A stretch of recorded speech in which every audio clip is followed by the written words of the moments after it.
Today we will discuss how former Jammu and Kashmir state of India was formed and how it took its present shape.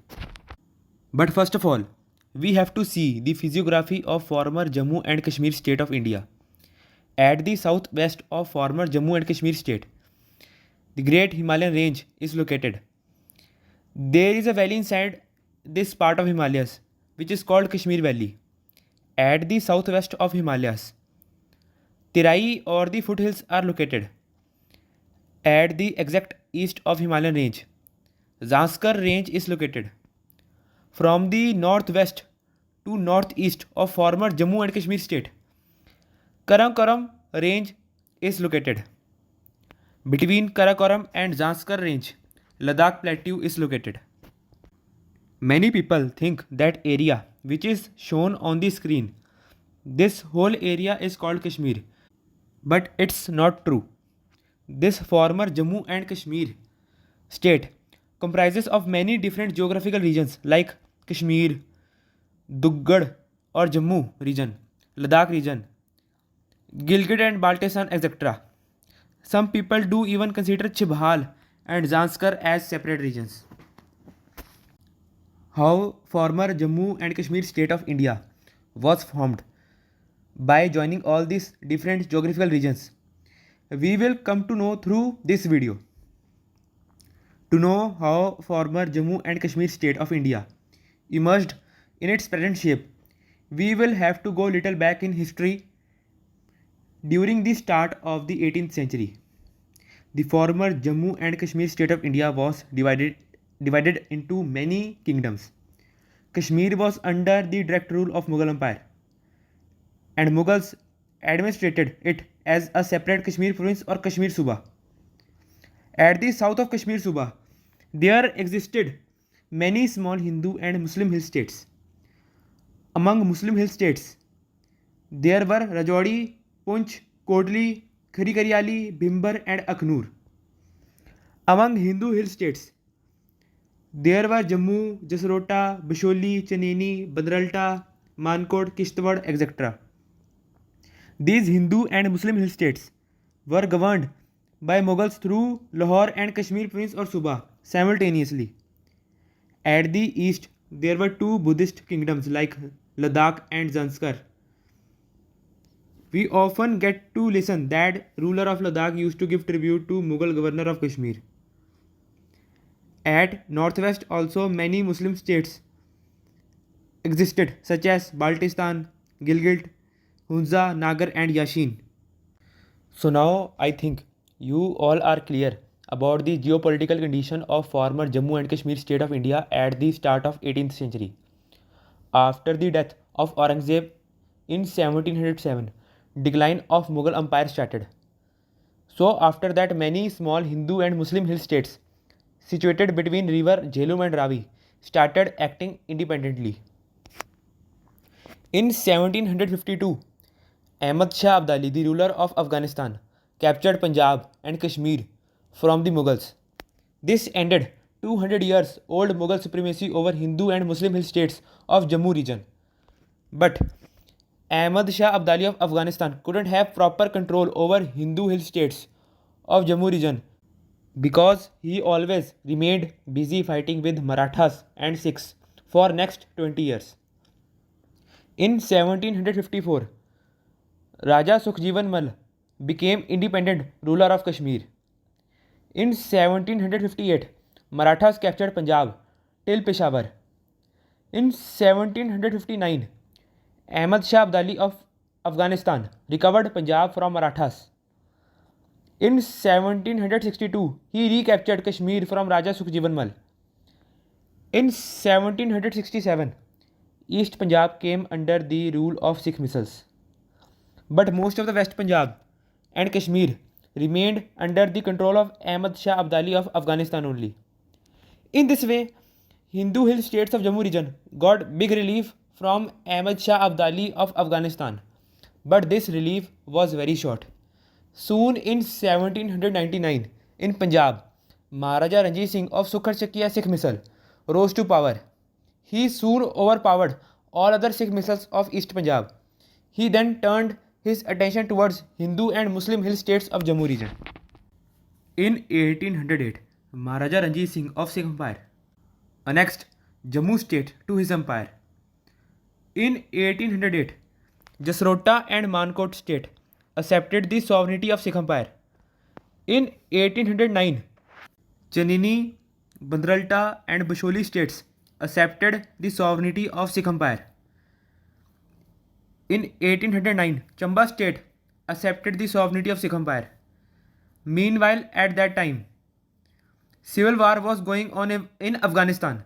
So by taking advantage of it, Afghan governor of Kashmir Prince declared himself independent. Along with him, Muslim hill states of Rajouri, Punch, Kodri, Khari Khayali, Bhimbar and Akhnur also declared themselves independent.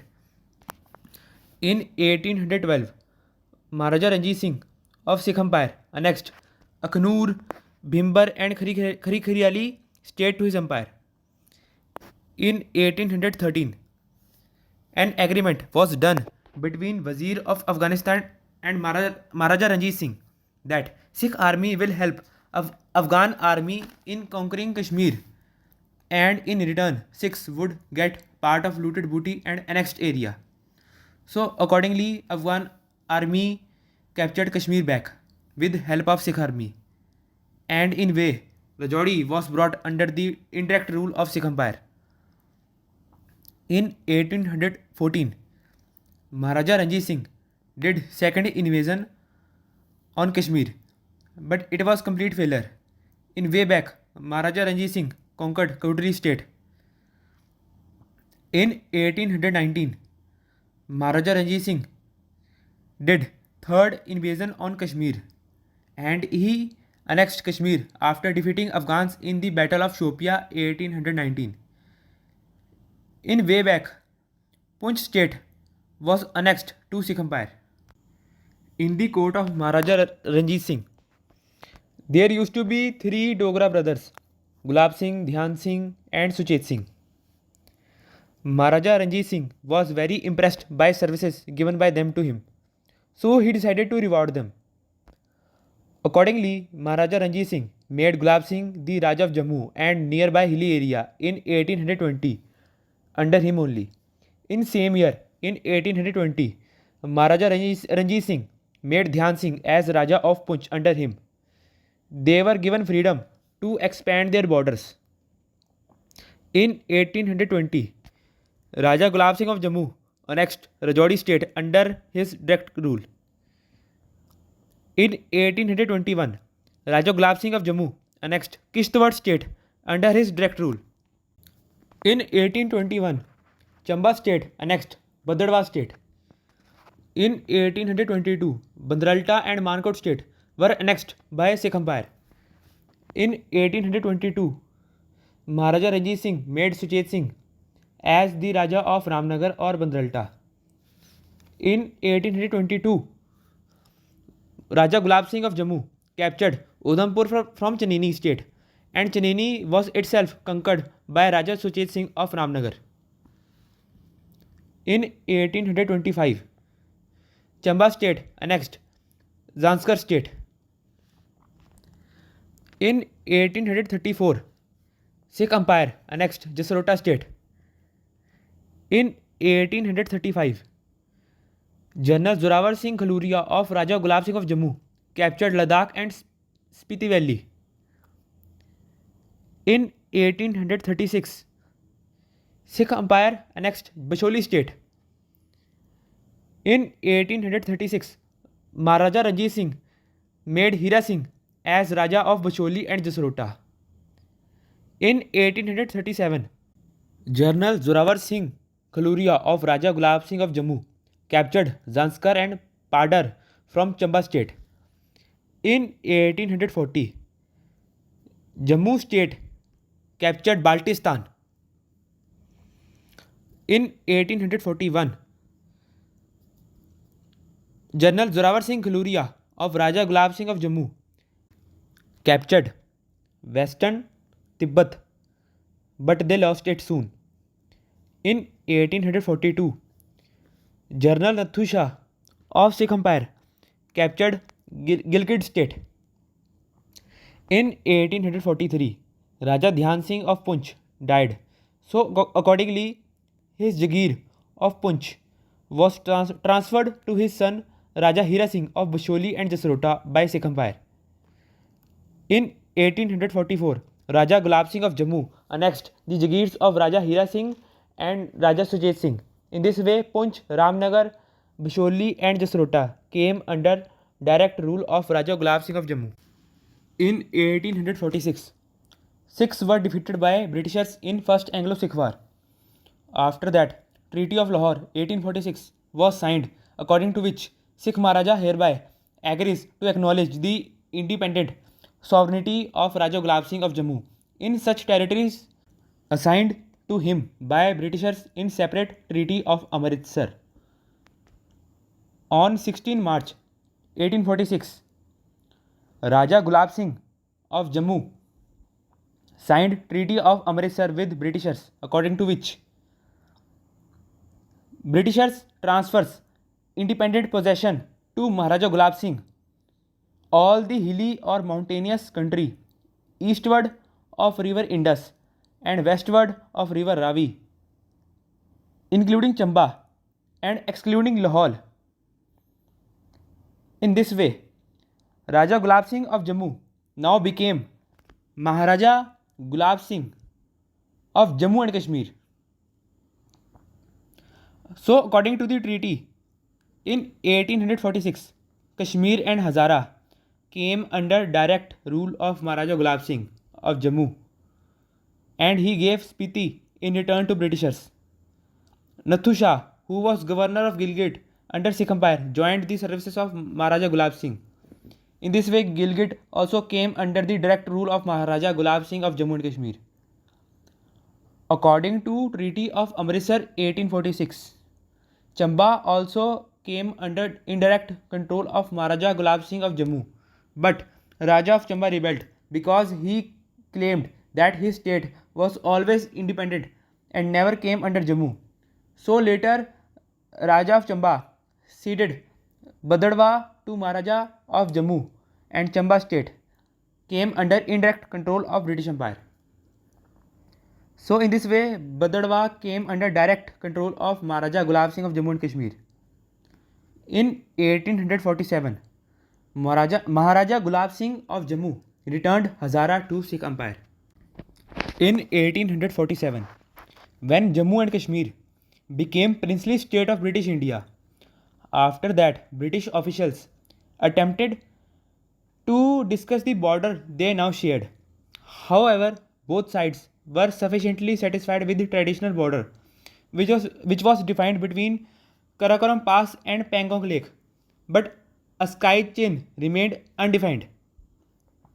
In 1865, William Johnson, a British surveyor, proposed Johnson Line in 1865. This Johnson Line puts a sky chain in Jammu and Kashmir along with area further north as far as Sanju Pass in Kunlun Mountains. Maharaja Ranbir Singh of Jammu and Kashmir got a fort constructed at Shahidullah or Zaidullah. This Johnson Line of 1865 was not presented to China because at that time Dungan revolt was going on in Xinjiang and Xinjiang was not under the control of China. In 1878, China reconquered Xinjiang. By 1890, China also conquered Shahidullah Fort or Zaidullah Fort from Jammu and Kashmir.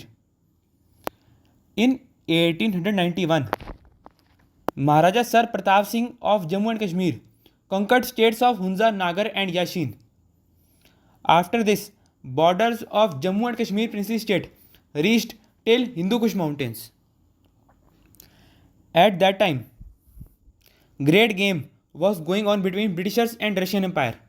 So Britishers needed a defensive line. In 1897, Sir John Ardagh proposed a defensive line called Ardagh Line. In 1897, the Ardagh Line was effectively a modification of Johnson Line and became to be known as Ardagh-Johnson Line. In this way, former Jammu and Kashmir state of India came in its shape. In 1899, Britishers rethought to revise the boundary of Jammu and Kashmir with China. In 1899, George Macartney and Claude MacDonald proposed a new line between British India and China. This line was called Macartney-MacDonald Line. Until at least 1908, Britishers took the Macartney-MacDonald Line to be the boundary on their maps. In 1911, Britishers again started using Ardoch-Johnson Line till 1947. But during this time, Britishers didn't establish any outpost over a sky chain. In 1947, India got independence from Britishers. Britishers, before leaving India, gave three options to princely states: either join India or Pakistan or remain independent. Maharaja of princely state of Jammu and Kashmir chose to remain independent of both India and Pakistan. Jammu and Kashmir had majority Muslim population and significant Hindu and Buddhist population. So Pakistan wanted to conquer Jammu and Kashmir. In October 1947, Pakistan declared war to capture Jammu and Kashmir. Tribal Islamic forces, with the help of Pakistani army, captured much area of Jammu and Kashmir. As the Maharaja of Jammu of Kashmir was Hindu, so he chose to join Indian Dominion and joined India to receive military aid. Indian army pushed Pakistani army backward up to some extent. UNO in 1948 passed Resolution 47, which solidified fronts of India and Pakistan in Jammu and Kashmir. This came to be known as Line of Control or LOC. Ceasefire was declared on 1st January 1949. India gained control of 2/3 area, which includes Kashmir Valley, Jammu and Ladakh area. Pakistan gained control of 1/3 area, which is today known by name Gilgit-Baltistan and Azad Kashmir in Pakistan. But India calls these areas as POK or Pakistan Occupied Kashmir. In 1962, Sino-Indian War was fought between China and India, after which China physically occupied a sky chain. After this, Line of Actual Control or LAC was formed between India and China. In 1963, Pakistan ceded Shaksgaman Valley or Transcoram Tract to China. India calls both a sky chain and Shaksgaman Valley under control of China as China Occupied Kashmir or COK. On 31st October 2019, Jammu and Kashmir state was abolished and it was divided into two union territories, namely Jammu and Kashmir Union Territory and Ladakh Union Territory. Jammu and Kashmir Union Territory also included southern POK. Ladakh Union Territory also included northern POK and COK. So this was all about the boundary changes of former Jammu and Kashmir state of India. Now let's have a quick glance over the languages and religion of present Jammu and Kashmir Union Territory. There are 20 districts in Jammu and Kashmir Union Territory. 10 districts fall in Jammu division, whereas 10 districts fall in Kashmir division. Districts like Srinagar, Ganderbal, Bandipora, Kupwara, Baramulla, Budgam, Kulgam, Shopian, Pulwama, Anantnag and upper part of Kishtwar district speaks Kashmiri language. Gurez area of Bandipora district speaks Shina language. Districts like Jammu, Samba, Kathua, Udhampur and southern part of Riyasi district speaks Dogri language. Southern parts of Doda and Kishtwar districts speak Badarwai and Padadi respectively, which are referred as dialects of Western Pahari or Himachali. Ramban district and northern part of Doda and northern part of Riyasi district speaks Rambani, Pogli, Sarazi and Khashi languages respectively. These are referred to be as intermediate between Kashmiri and Dogri language. Districts like Rajouri, Poonch and Mirpur speaks south Chibhali और पहाड़ी पोटवारी और Pahari Punchhi. Muzaffarabad and western parts of Baramulla and Kupwara speaks northern Chibhali और Hindko language. Neelam valley area of Muzaffarabad speaks Shina language. Gujari language is spoken throughout the districts of Rajouri, Poonch, Reasi, Mirpur and Muzaffarabad. Now the religion of Union Territory Jammu and Kashmir. Districts like Srinagar, Ganderbal, Bandipora, Baramulla, Kupwara, Anantnag, Shopian, Pulwama, Kulgam, Badgam and Ramban. Punch, Muzaffarabad and Mirpur have clear Muslim majority. Districts like Jammu, Samba, Kathua and Udhampur have clear Hindu majority. Most of the area of Rajouri district has Muslim majority. But Nौशेरा and Sundarbani area of Rajouri district has Hindu majority. Riyaisi Tehsil of Riyaisi district has Hindu majority, whereas Gul Gulabgarh has Muslim majority. Most of the areas of Doda and Kishtwar district has Muslim majority, except Badadwa Tehsil of Doda district and Padad Tehsil of Kishtwar district has Hindu majority. Now let's have glance over religion and language of present Ladakh Union Territory. First of all, religion. Leh district, including Askai Chin, has Buddhism majority. Northern Kargil district has Muslim majority, whereas southern part of Kargil district, that is Zanskar, has Buddhism majority. Gilgit-Baltistan or Pakistan occupied Ladakh has Muslim majority. Now, languages of Union Territory Ladakh. Leh district, Askai Chin and Zanskar area of Kargil speaks Ladakhi Boti. Northern Kargil district speaks Purgi language. Baltistan area of Pakistan occupied Ladakh speaks Balti language. Ladakhi, Balti and Purgi are part of Tibetan group languages. Gilgit area of Pakistan occupied Ladakh speaks Shina language. Hunza area speaks Wakhi language. Nagar area speaks Burushaski language. Yasin area speaks Khovar language. At present, there is movement going on in Jammu division of Jammu and Kashmir Union Territory. People of Jammu division are demanding to carve out Jammu division from Jammu and Kashmir Union Territory and make separate Jammu Union Territory and Kashmir Union Territory based on language and religious differences. So now we leave upon you, the audience, to decide whether to separate Jammu Union Territory and Kashmir Union Territory should be formed by Indian government or not. Share your opinions in comment section. Thanks for watching.